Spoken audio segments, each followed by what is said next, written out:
औज़ुबिल्लाहिमिनश्शैतानिर्रजीम बिस्मिल्लाहिर्रहमानिर्रहीम। लाखों करोड़ों दुरूद सलाम हज़रत मोहम्मद मुस्तफ़ा सल्लल्लाहु अलैहि वसल्लम पर और उनकी आल मुबारक पर।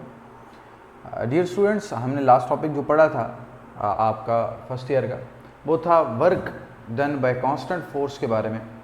Work done by constant force के अंदर हम लोगों ने जो चीज़ें देखी उनको मैं एक दफ़ा रिवाइज करवा देता हूँ। सबसे पहले बेटा हमने डेफिनेशन ऑफ वर्क डन देखी और उसके अंदर 3 कंडीशंस हमने सपोज कर ली और उन्हीं 3 कंडीशंस को लेकर हमने डेफिनेशन बनाई। वो 3 कंडीशंस क्या थी, मैं थोड़ा रिवाइज करवा दूं। जब किसी बॉडी पर फोर्स लगे, पहली कंडीशन, और वो बॉडी कुछ डिस्प्लेसमेंट कवर करे, दूसरी condition, in the direction of force या in the line of force, तीसरी कंडीशन। तो टोटल वर्क डन को डिफाइन करने के लिए हमें 3 कंडीशंस की जरूरत होती है। वो हमने देख लिया। अगर फोर्स और डिस्प्लेसमेंट की डायरेक्शन सेम ना हो तो फिर हम फोर्स का वो कंपोनेंट लेते हैं जो डिस्प्लेसमेंट की डायरेक्शन में हो, which was F of X, F cos theta. फिर हमने इसका स्टूडेंट्स फार्मूला डिराइव किया, which was W is equal to F dot D या F D cos of theta. और उसके बाद हमने इसका यूनिट देखा दोनों सिस्टम्स में, सिस्टम इंटरनेशनल में भी देखा था, सीजीएस में भी देखा। एक में जाउल था और एक में अर्ज था, और हमने प्रूव किया कि एक जाउल जो है वो कितने अर्ज के इक्वल है। एमसीक्यू के लिए बड़ा इंपॉर्टेंट था।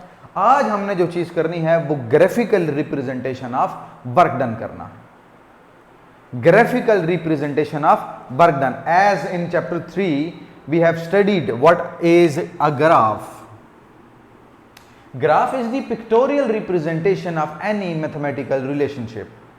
किसी भी मैथमेटिकल रिलेशनशिप की जो पिक्टोरियल रिप्रेजेंटेशन होती है उसको ग्राफ कहते हैं। जब भी आप ग्राफ का लफ्ज़ सुनते हैं, आपके माइंड में कोई पिक्चर, कोई डायग्राम आती है, तो उसी पिक्टोरियल रिप्रेजेंटेशन को आप क्या बोलते हैं? ग्राफ बोलते हैं।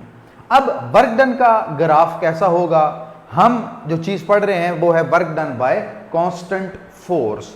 तो ज़रा गौर से देखिएगा, हम स्टार्ट करते हैं ग्राफिकल रिप्रेजेंटेशन से। ग्राफिकल रिप्रेजेंटेशन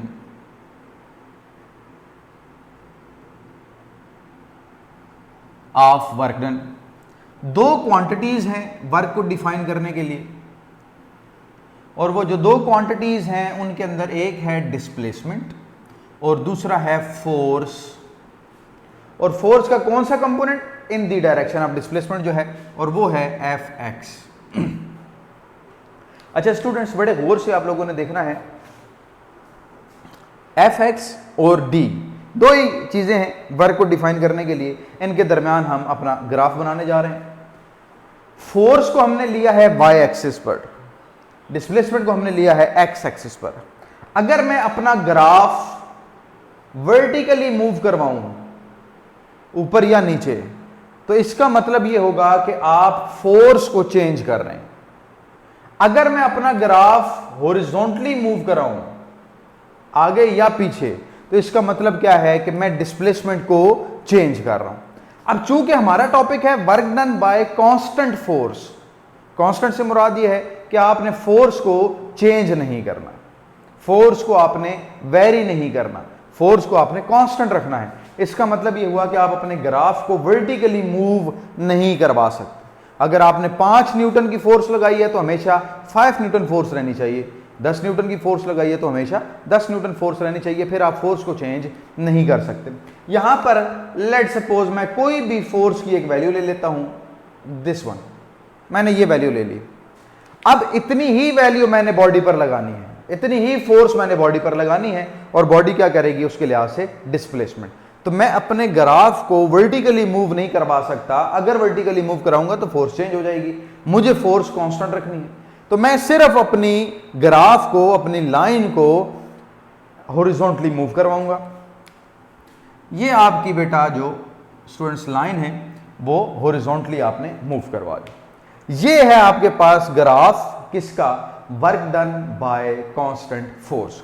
अच्छा, अब हम क्या करते हैं कि हम अपनी मर्जी से बॉडी को किसी भी पॉइंट पर स्टॉप कर लेते हैं। लेट्स से हमने इतना डिस्प्लेसमेंट बॉडी से कवर करवाया और इस बॉडी को हमने यहां पर स्टॉप कर लिया। अगर आप गौर से देखें तो ये कौन सी शेप बन रही है? ये शेप बन रही है रेक्ट एंगुलर शेप। ये जो शेप बन रही है ये कौन सी बन रही है, रेक्टेंगुलर। अब आपको पता है कि किसी भी रेक्टेंगल का एरिया अगर हमने फाइंड करना हो तो हम कैसे फाइंड करते हैं, इसके अंदर मौजूद ये सारा एरिया हमने फाइंड करना है। फार्मूला आपको पता होगा, मैं यहां पर लिख देता हूं, दोबारा देख लेते हैं। फार्मूला होता है एरिया का स्टूडेंट्स,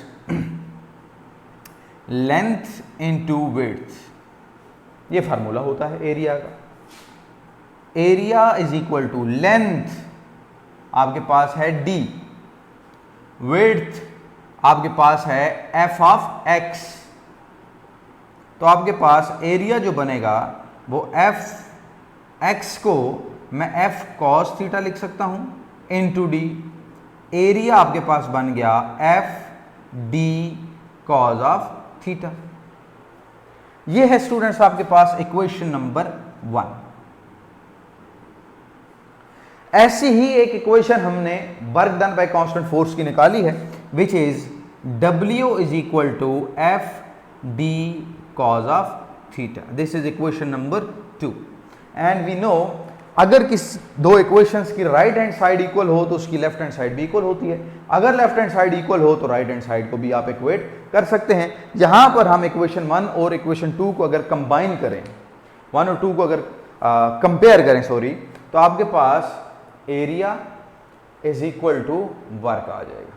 तो ये हमारा कंक्लूजन है अपने ग्राफिकल रिप्रेजेंटेशन के अंदर कि जब भी फोर्स डिस्प्लेसमेंट ग्राफ बनाया जाए और उसके अंडर कर्व के अंडर जो एरिया है वो अगर फाइंड किया जाए तो वो किसके इक्वल आता है, total amount of work done के इक्वल आता है।